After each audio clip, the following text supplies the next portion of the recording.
सभी को जय मसीह की। मेरे प्रिय भाइयों, आप सभी ने टाइटल और थंबनेल देख ही लिया है। हाँ बिल्कुल, आज इसी टॉपिक पे मैं बात करने जा रहा हूँ। आजकल मसीही लोगों के ऊपर समस्याएं बढ़ती जा रही है।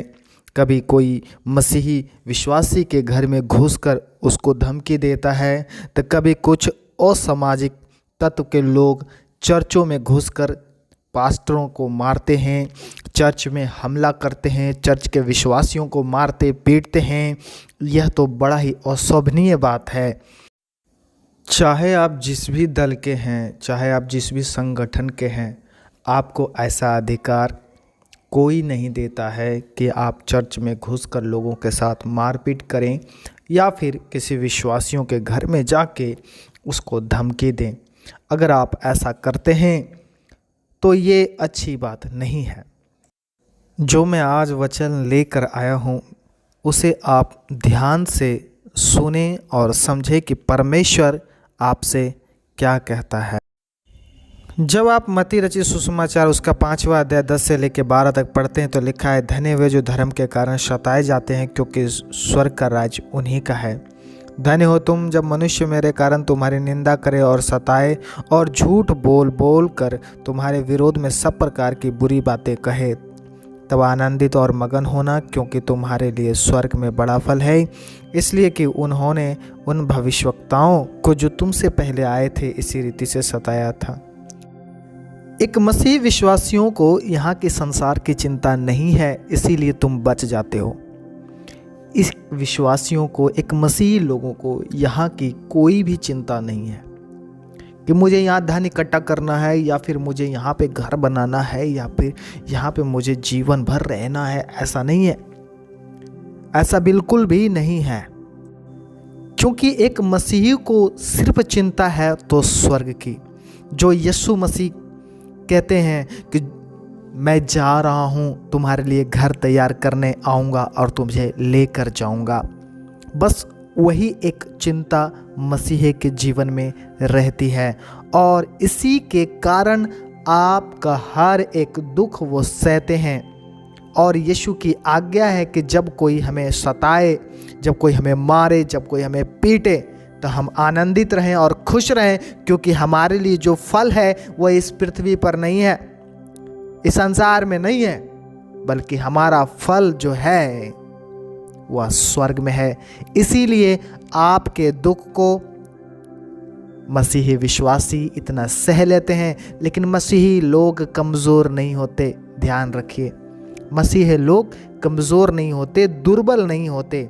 वह चाहें तो आपसे मुकाबला कर सकते हैं, लेकिन परमेश्वर का वचन कहता है कि जब कोई मुझे सताता है तो हम आनंदित और खुश होते हैं, क्योंकि हमें यहाँ की चिंता नहीं है, हमें स्वर्ग की चिंता है। हमारे लिए जो स्वर्ग में फल रखा हुआ है हमें उसकी चिंता है। तो इसीलिए हम आपसे यहाँ नहीं लड़ते, इसीलिए हम यहाँ आपसे मुकाबला करना नहीं चाहते, क्योंकि यहाँ पे हमारा कुछ भी नहीं है। हमारा जो कुछ भी है वह स्वर्ग में है। एक वचन पढ़ते हैं, रोमियो 10:13 लिखा है, क्योंकि जो कोई प्रभु का नाम लेगा उसी का उद्धार होगा। एक मसीही विश्वासी को पता है कि यीशु मसीह के नाम लेने से ही हमारा उद्धार होगा। इसीलिए एक विश्वासी दुख में रहते हुए भी प्रभु का नाम लेता रहता है, क्योंकि उसे सत्य पता है कि मेरा अगर उद्धार हो सकता है तो केवल प्रभु यीशु मसीह के नाम के द्वारा ही मेरा उद्धार हो सकता है। एक वचन और पढ़ेंगे, रोमियो 12:14 अपने सताने वालों को आशीष दो, श्राप ना दो। एक मसीही विश्वासी यह बात जानता है कि प्रभु यीशु की क्या आज्ञाएं हैं, इसीलिए वह अपने सताने वालों को कभी श्राप नहीं देता और कभी उसके साथ उलझता नहीं है, बल्कि उसको आशीष देता है। और एक विश्वासी अपने दुख में भी आनंदित रहता है, खुश भी रहता है। इसीलिए एक विश्वासी आपके सारे बातों को सहता है, क्योंकि प्रभु की आज्ञा यही है कि अपने सताने वालों को आशीष दो। एक वचन और पढ़ेंगे हम लोग, रोमियो 12:19 लिखा है, हे प्रियो, अपना पलटा ना लेना, परंतु क्रोध को अवसर दो, क्योंकि लिखा है, पलटा लेना मेरा काम है, प्रभु कहता है मैं ही बदला लूँगा। वचन हमें बताती है कि हमें पलटकर बदला नहीं लेना है। एक विश्वासी होने के नाते, एक मसीही होने के नाते हमें पलटकर बदला नहीं लेना है, बल्कि हमें मौका देना है प्रभु को कि वो हमारा बदला लेगा, क्योंकि बाइबल का वचन बताती है कि प्रभु कहता है मैं ही बदला लूँगा।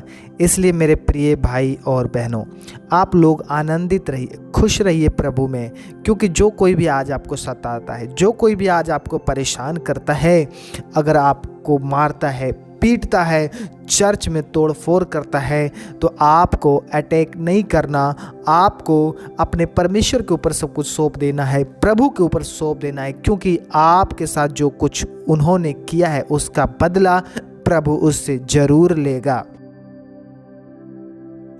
एक वचन और पढ़ेंगे, भजन संगीता 18 अध्याय उसका 47 से 49 तक। लिखा है, धन्य है मेरा पलटा लेने वाला ईश्वर, जिसने देश देश के लोगों को मेरे वश में कर दिया है और मुझे मेरे शत्रुओं से छुड़ाया है। तू मुझको मेरे विरोधियों से ऊंचा करता और उपद्रवी पुरुष से बचाता है। इस कारण मैं जाति जाति के सामने तेरा धन्यवाद करूँगा और तेरे नाम का भजन गाऊँगा। परमेश्वर का वचन कहता है कि विरोधियों के सामने परमेश्वर हमें ऊंचा करता है और देश देश के लोगों को हमारे वश में कर देता है। शत्रुओं से हमारा परमेश्वर हमें छुड़ाता है। इसलिए मेरे मसीह भाई बहन, परमेश्वर आपको आशीष दे और भी बरकत दे, क्योंकि जो आपको सताते हैं, जो आपको परेशान करते हैं, ऐसे लोग एक दिन यीशु मसीह के सामने उनके पैरों पे रोएगा, गिड़गिड़ाएगा, लेकिन परमेश्वर का न्याय सच्चा होगा। वो नरक में डाला जाएगा और हम उसके सामने ऊंचे उठा लिए जाएंगे। तो मेरे प्रिय भाइयों और बहनों, आप लोग आनंदित रहिए और खुश रहिए और प्रभु की महिमा करते रहिए। और जो लोग आपको परेशान करते हैं और दुख पहुंचाते हैं, उसे यीशु मसीह के ऊपर छोड़ दीजिए, क्योंकि हमारा प्रभु हमारे साथ है, हमें बचाने वाला, हमें सामर्थ देने वाला, हमें सुसमाचार प्रचार करने के लिए बल देने वाला हमारा परमेश्वर हमारे साथ है। इसलिए प्रभु में आनंदित रहें। मैं फिर से कहता हूँ कि यीशु मसीह के नाम से आप आनंदित रहें और अपने विरोधियों के लिए परमेश्वर ही काफ़ी है। तो सभी को जय मसीह की। मेरे प्रिय भाई और बहनों, अगर ऐसे ही वीडियो आप देखना चाहते हैं तो इस चैनल को सब्सक्राइब कर लीजिए। सभी को जय मसीह की। Praise the Lord.